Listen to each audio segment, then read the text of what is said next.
这是南京的牛首山风景区，这是牛首山的佛顶宫。据说这个巨大的宫殿耗资了40亿，作为佛顶骨舍利长期供养地。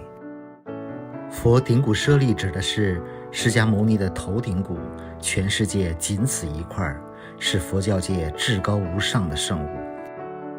凡是到过牛首山佛顶宫的，都会被这里的东西震撼，因为实在是太宏伟壮观了。而牛首山本来就是很美的地方，南京有句俗话叫春牛首秋夕霞，就是说南京人春天最喜欢去牛首山游玩。不过这次我是秋天，带着大家来看一看这个牛首山。牛首山这几天有很多的网友建议我去南京的牛首山拍一拍。其实牛首山最美的季节是春天，羽毛峰吗？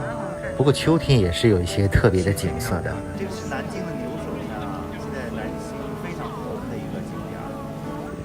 今天就带着大家徒步走一走这个牛首山。这边的银杏已经掉了。牛首山是在南京的江宁区名丹大道，以前这里有2个山头，恰似牛头双角而得名，所以也俗称牛头山。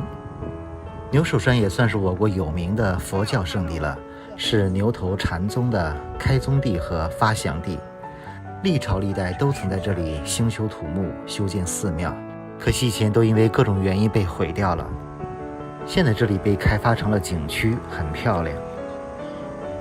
牛首山的主要景点其实都在山顶，但是半山腰也有个佛顶寺，另外沿途也有一些古迹。为了给大家拍到更多的东西，我就徒步走一走，看看路上有什么。如果是不愿意走路爬山的，就可以直接坐景区的交通车直达山顶，因为景点基本都在山顶。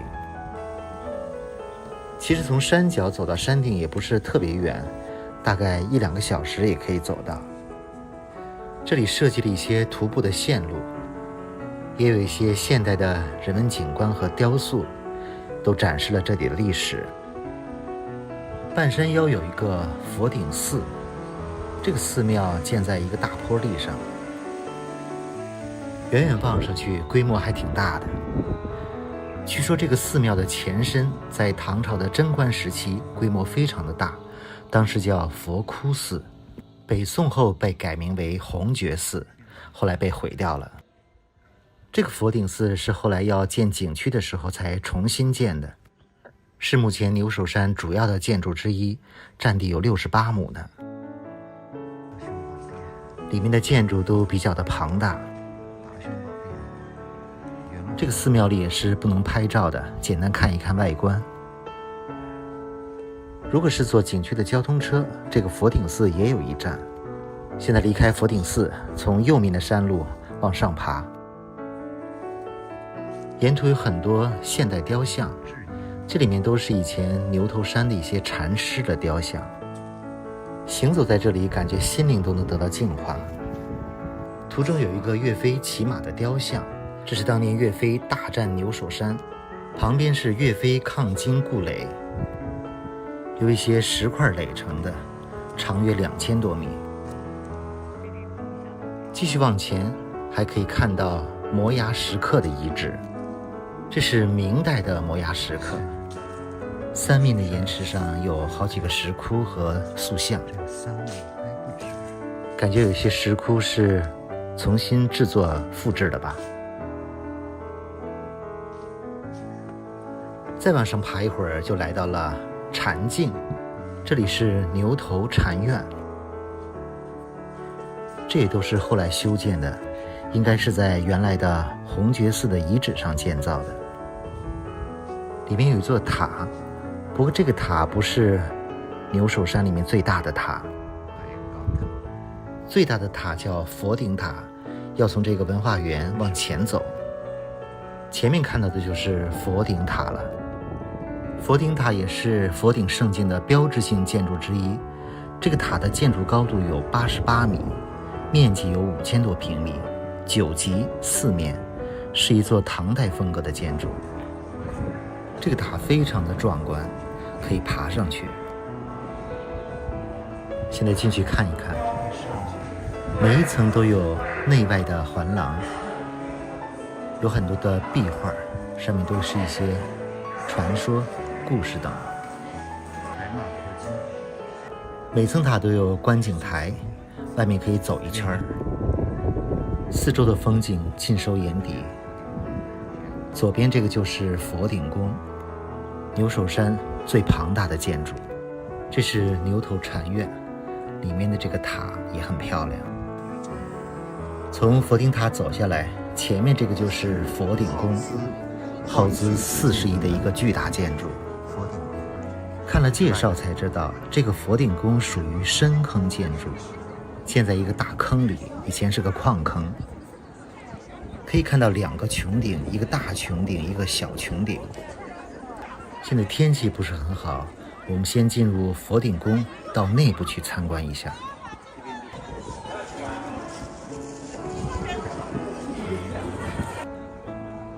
左侧看到的是佛顶塔，这个佛顶宫非常的大，整个长度有200多米。绕着这个佛顶宫可以走一圈，很多角度拍照都非常的美。网红打卡点佛顶宫、佛顶塔，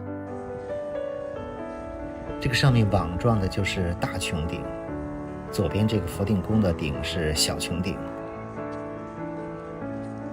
旁边还有一个佛顶摩崖，非常巨大的摩崖雕刻。今天还是非常冷的，而且有风，现在拍照没有倒影，而且天也不是很蓝。这些角度都是拍网红打卡照片的地方。现在开始去参观内部了，沿着这些精美的环廊，我们先去1层参观。1层是一个巨大的大厅，这个地方叫禅境大观。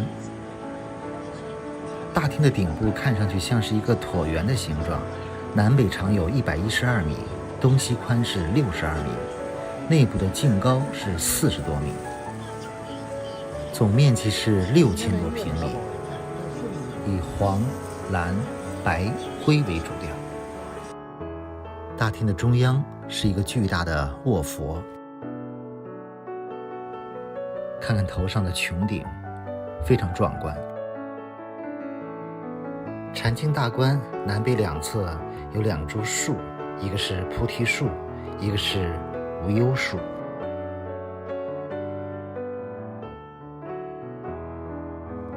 中间的卧佛有个转盘在慢慢的旋转。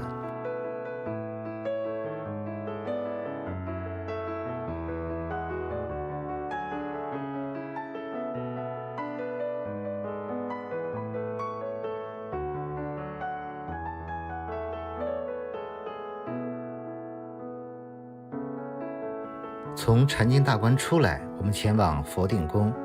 佛顶宫是另一个入口，其实是个地宫。进入地宫都要带上鞋套，因为这里所有的东西都价值连城，包括地板。这个佛顶宫的地宫一共有地下6层。整个佛顶宫不仅是珍藏佛祖顶骨舍利，而且还有各种各样的建筑雕塑，简直令人叹为观止。让我们进入地宫。现在进入了佛顶宫的内部，真的是金碧辉煌、恢宏、奢华，无法用语言表达。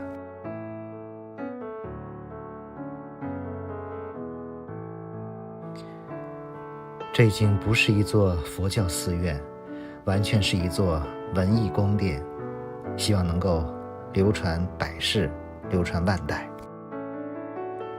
抬头看一看整个佛顶宫，真的是让人震撼，任何细节都经得住推敲。这是耗资了40亿的一座宫殿。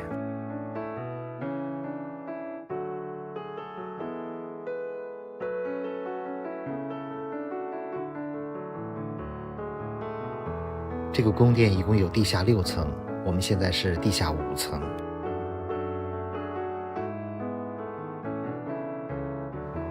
看上那些雕塑都是非常非常的精美。以前在东南亚很多国家旅行，看到很多寺庙都让人惊叹，而这个南京的佛顶宫简直是超乎了想象。围着佛顶宫转一转，这里面供奉的就应该是佛顶骨舍利吧。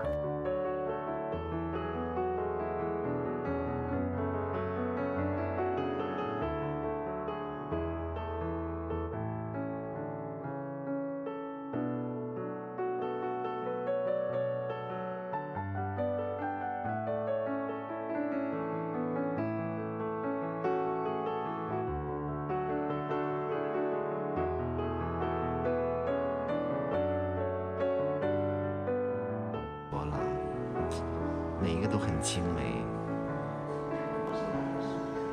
其实整个地宫里的所有建筑、壁画、雕刻都非常的精美。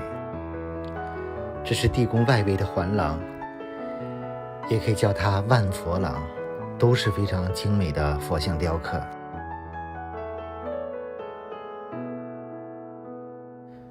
无论是地面、墙壁、门窗，都是非常奢华精美。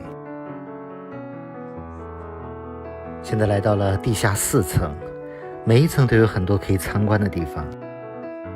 这里面还开放了很多像阳台的地方，可以走到阳台看一看中间的地宫大厅。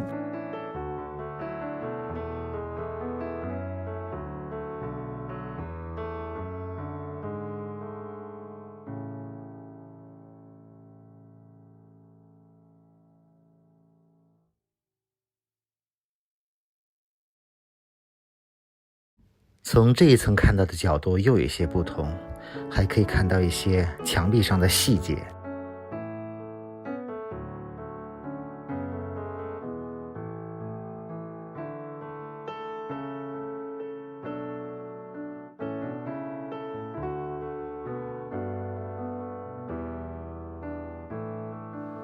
说真的，这个佛顶宫真的是让人震撼。虽然这里的门票不便宜，150元左右，但还是值得来看一看的。几乎每个雕刻都可以成为艺术品。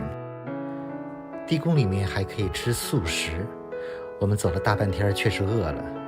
这里有素食的自助餐，还真的不错，68元。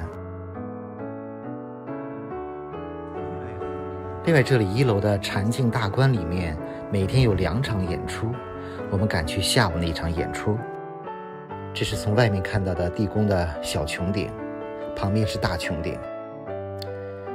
这些都是精美的石材和现代工艺制成的，非常的精美。下午的演出已经开始了。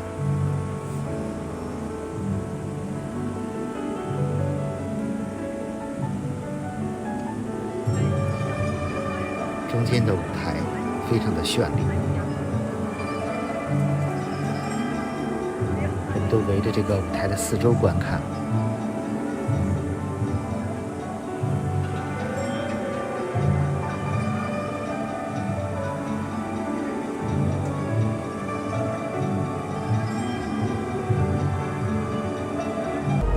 表演结束后，这个中间的睡佛又缓缓升起。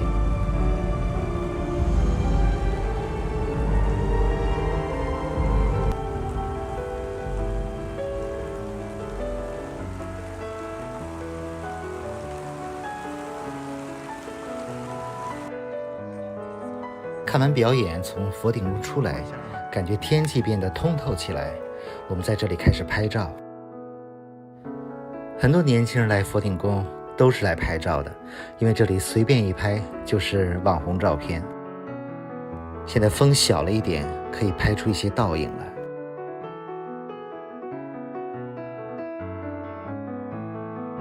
看这个角度拍照多美！